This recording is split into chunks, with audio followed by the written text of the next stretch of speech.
अच्छा, जिन कब्रों वगैरह पर शिरक मौजूदा दौर में हो रहा है और उनके मुतल्लिक तवातुर से ये बात यानी कि जो हमारे इस बिलखुसूस सब कॉन्टिनेंट में कही जाती है कि जी ये बड़े जो है मशहूर औलिया थे और बड़े यानी अच्छे लोग थे और इन्होंने ही मुसलमान किया लोगों को सारों को, तो ये आप क्या समझते हैं कि मतलब है आज के लोग जो कर रहे हैं क्या इसकी ज़िम्मेदारी उन पर आयद होगी जो कि 4-4, 5-5, 800, 1000 साल पहले दुनिया से जा चुके हैं?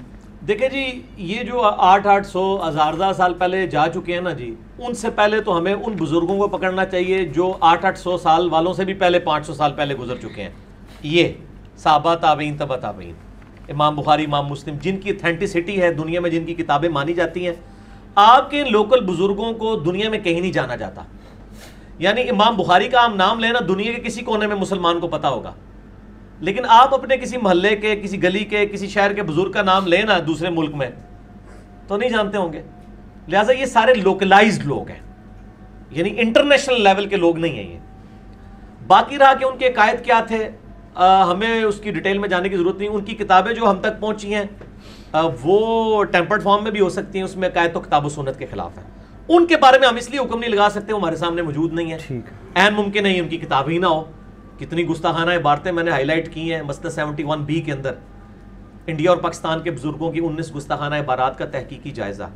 अगर इनकी ये जिद है कि ये किताबें उनकी हैं तो ये बड़ा खतरनाक मामला हो जाएगा। हमारा मौक़िफ़ ये है कि जो मर चुका है अपने अंजाम को पहुंच चुका है, अच्छा या बुरा अल्लाह ताला के सुपुर्द।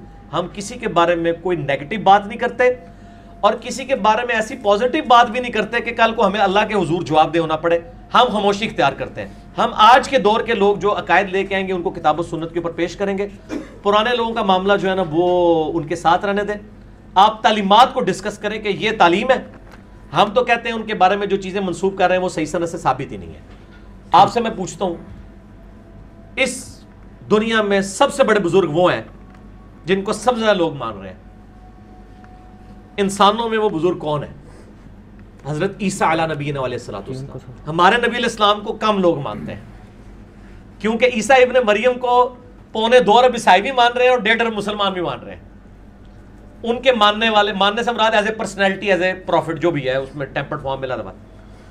लेकिन दुनिया में सबसे ज्यादा शिर्क किसके नाम पे खड़ा हुआ है? ईसा अलैहिस्सलाम के नाम, begotten son of God, God incarnate's, ये सारा कुछ बोला जाता है। लेकिन क्या ईसा अलैहिस्सलाम के बारे में हम ये कह सकते हैं कि नऊज़ बिल्लाह उनकी ये तालीमात थी? अगरचे उनकी तरफ मंसूब तालीमात शिरकियां हैं, लेकिन कुरान उनके दिफा पे खड़ा हुआ है।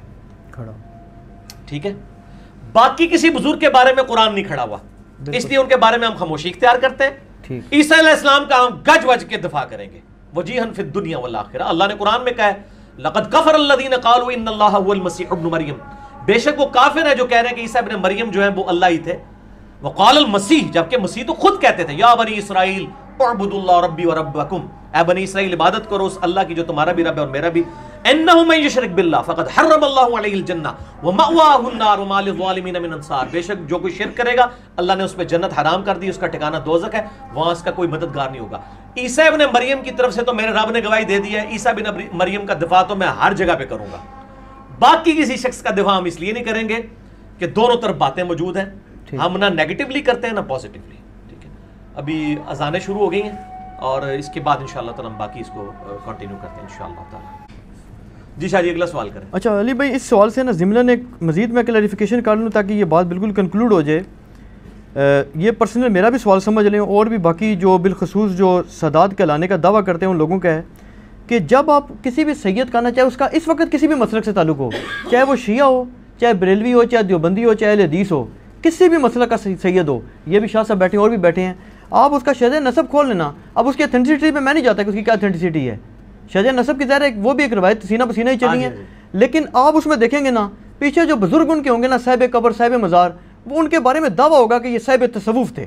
कोई कहेगा जी कादरी थे, कोई कहेगा नक्शबंदी थे, कोई कहेगा सोहरवर्दी थे, शिया कहेंगे जी हालत तकिया में थे, अंदर से शिया थे, सुन्नी कहेंगे नहीं जी ये तो सही सुन्नी। ये क्या कंसेप्ट है? इस सदात में सारे तसव्वुफ़ कहाँ से आ गया? जी जी जी, पहली बात यह कि आपका ये दावा बातिल है। शिया अहले तसव्वुफ़ को मुजरिम समझते हैं, ये आपको पता है?